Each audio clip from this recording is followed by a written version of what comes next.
Hey YouTube, what's up? This is Nick. I'm back. I'm going to make a video about the 30 team, the 30 day special that Jerry's doing. I know it's kind of late, but I've been busy with a lot of things, and I got the itinerary, so we got a lot to talk about. So let's just get right into it, get started. Alright, the first question, owner of your team was the Boston Celtics, trying to be the Celtics correspondent. Wick Goosbeck and Steve Pagliuca bought the team in 2002 for $360 million. Still presently the owners of the team. The GM, or president of basketball operations, Danny Ainge. Danny Ainge really formed this team, to what it is today, and that's, a great franchise, and still a championship caliber team.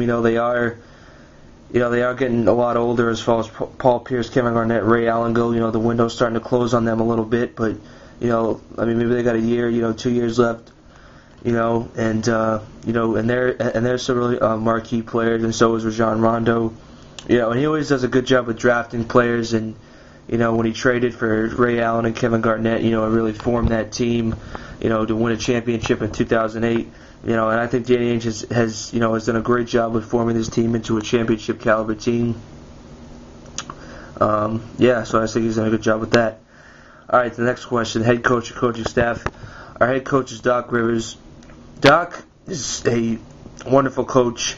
A lot of people blamed him early on in the years. The Celtics weren't really a playoff team at all. And they were really at the bottom of the league. And everyone criticized him, saying, he wasn't, doing a good job coaching, but he was doing his best with what he had, and that was really Paul Pierce, and that was it, and then a bunch of young players. But Doc has done a great job in the playoffs. He's brought a title to this team, and I just love him as a coach. And the rest of the coaching staff, we actually got Lawrence Frank, who was the head coach of the Nets a couple years back. I don't know how, he'll probably be better, as an assistant head coach than a head coach. But, he did a good job head coaching the Nets when they had, Jefferson, Kidd, and Vince Carter back in the day. We also have Armand Hill, Kevin Eastman, Clifford Ray, Mike Longobardi, Brian Dew, and Ed Lasserty. I am going to miss Tom Thibodeau, who was our defensive guy as far as the defense would go. He did a great job with our defense last year. It's unfortunate that he's a head coach now with the Bulls, so I am going to miss him very much. But hopefully Lawrence Frank or somebody else will help out with the defense. All right, the next question is the record last season. The record last season was 50-32. We had an okay year. We had a lot of injuries. It was kind of a lackluster year. With a lot of guys being injured, we really couldn't play to our full potential. And then as the season started to get towards the end, they kind of rested them, just for the playoffs, because we were already going to be going in, as a 4th or 5th seed. And the next question is, what was your seed going in the playoffs, which was the 4th seed? And we actually made it very deep in the playoffs, made it to the championship, as you all know. We lost in Game 7 against the Lakers, which I was really upset about. Because we were so close to winning that game, and as a diehard Celtics fan, it's hard for me to, say that we lost that game going up 13 in the fourth quarter. If they had played, better defense than what they did, if they had scored a little more, then they would have been crowned the champions. But sometimes it's not the way it turns out, and hopefully, this year going forward, we'll go back to the championship, and win one. Next question is the new additions to the team. Jermaine O'Neal and Shaquille O'Neal, as you both know, are going to be huge additions to this team. Because we've always been undersized. As far as power forward / center goes. And the one thing that we had trouble last year was rebounding. And against LA on how they're so big with their bigs with Gasol, Odom, Bynum. And I think we have enough big bodies now to go up against any team in the league. We didn't make any trades this offseason, and I really don't think we have to. But I've been hearing rumors about Rudy Fernandez potentially coming here. He apparently wants to leave Portland and go Greece or Spain or something, and just forget his contract. So though the Blazers want to trade him, I heard the Knicks and the Bulls are interested. If the Celtics were able to pull off a trade, I really don't know who they would have to trade. Maybe draft picks or money or something, or future draft picks or a couple of young players. But he has 2 years left on his deal, and he's a great three-point shooter, and he would be a great addition to this team. I think he would fit in well if we didn't make the trade, but obviously we don't know. He might stay or go somewhere else. So the next question is draft picks. Drafted Avery Bradley and Luke Carangoni, who I think, as rookies when you come into the league, you have to adjust to the NBA level. It's a lot different than the college level. So hopefully when they start to develop their game, they'll help out the team a little bit. But I'll get to that a little later in the video when I break down every player for the roster. The next question is salaries. What each player is making. The total team payroll is $82 million. I thought I'd just get that out of the way. I didn't do this, guys, dollar for dollar as far as the individual money. I just said $1, $2, $3 million. I didn't do it like the exact numbers. So let's get into that and what each player is making.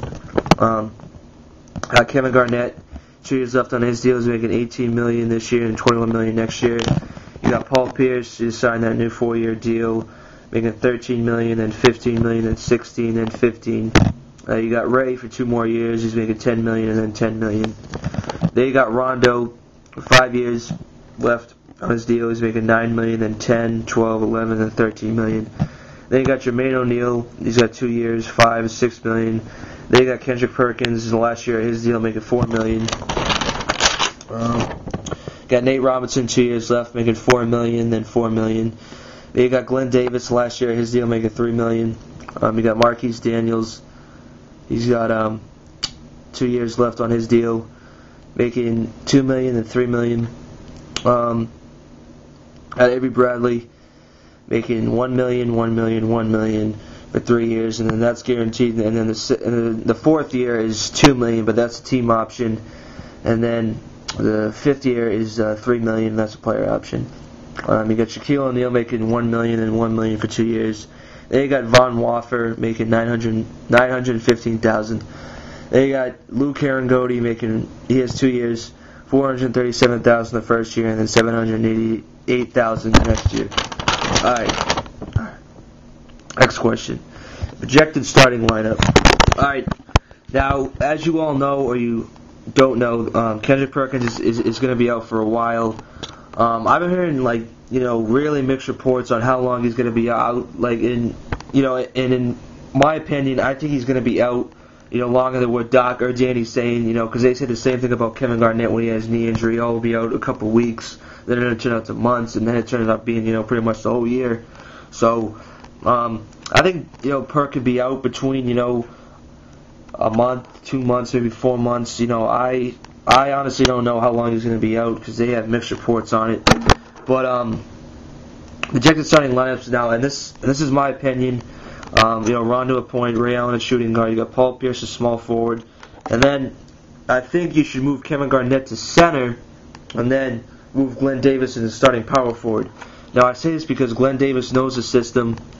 I think he's the most ready to be a starter, as far as where Jermaine O'Neal really hasn't proven himself, to be a starter. When he was in Miami, he really wasn't putting up great numbers.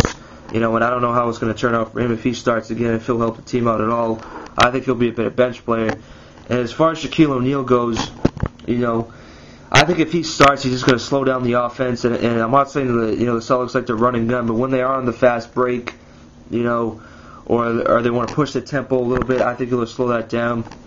And the other thing about Shaq, he really can't defend the pick and roll well. And I think teams will exploit that if Shaq is starting every single game. They'll just live off that for a lot of games if he's playing.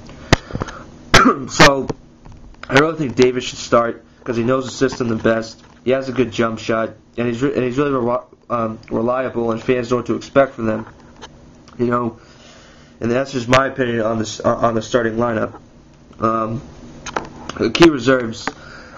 The key reserves, obviously, in my opinion, are Nate Robinson, Shaquille O'Neal, Jermaine O'Neal, Marquise Daniels, and Glenn Davis. But Glenn Davis, in my opinion, should start until Perk gets back, and then Glenn will be a big part of the bench. And then, as far as the rest of the players go, guys like Avery Bradley, Luke Carangoni, Von Wafer, guys like that, and whoever else they're going to sign or trade for, because I assume they're going to get some more players, but they may not. They may just stick with 12 or something. But, I think Luke Carangoni and Avery Bradley, I think they have to develop their game a little bit before Doc starts handing out, excessive minutes. I don't think they're going to be playing really that much. But I think if they can prove themselves, to, do things, like playing defense, boxing out, going for rebounds, going for loose balls, taking the shot if you have it and feeling confident taking the shot. Excuse me. What else? Yeah, and Von Wafer I really don't know too much about, so he'll have to prove himself as well. Team needs. I really think we need a shooting guard, and I mentioned that earlier on Rudy Fernandez and on how he would probably take Tony Allen's spot if he did come to the team. So really, I think we only need like a backup shooting guard, just in case Ray is in that foul trouble, or it doesn't really have a good shooting game, and Jock wants to put someone else in that can, maybe pick up his minutes a little bit. So I think Rudy Fernandez would be good if we do end up getting him, or someone else if they sign or trade for someone else will be a good pickup for a shooting guard. The state of the team. The state of the team, in my opinion, is a championship caliber team. I do think this team could go back to the championship. Yes, I do think they can beat Miami. I say that because the Celtics have great chemistry. They've been together for 3 years, going on their 4th year now, I believe. So I mean, they've won a championship. They've been there, done that. I'm not saying that Miami's going to be, a horrible team. They're probably going to be a great team, but I think it's going to take them a while to, gain that trust, in the court as far as passing, or who wants to take the shot, or who wants to do this, do that. And I think the Celtics can get past them. I think that they can go to the championship. Probably face the Lakers again, most likely, because I don't think anybody else is going to come on top as the number 1 seed in the West, or be the championship favorite in the West besides the Lakers. So I think the Celtics can beat them in 7 and win the championship. All right. The projected record through 5 games. I would say 4-1 because I'm like on the fence about if they're going to beat Miami opening night. They might not, I don't know. But the rest of the games, as far as that goes, are really against teams that are under 500 and who really aren't that good. I think the team, the Celtics will finish the season, and what seed they're going to be going into the playoffs. That's really a tough question to answer. But if I had to go with my instinct, I'd probably have to say they finish as the 2nd seed. I think Miami's going to finish 1st. 3rd, either Orlando or Atlanta, but Atlanta always seems to underachieve. So yeah, I think the Celtics will be in the 2nd seed above Orlando and Atlanta. All right.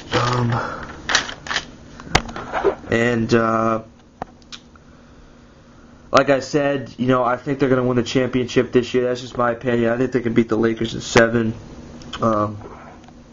That's my opinion. So that about covers it, guys. Let me know what you guys think. Leave comments, subscribe. Let me know if I was good enough for the Celtics correspondent. Thanks for watching. I appreciate it.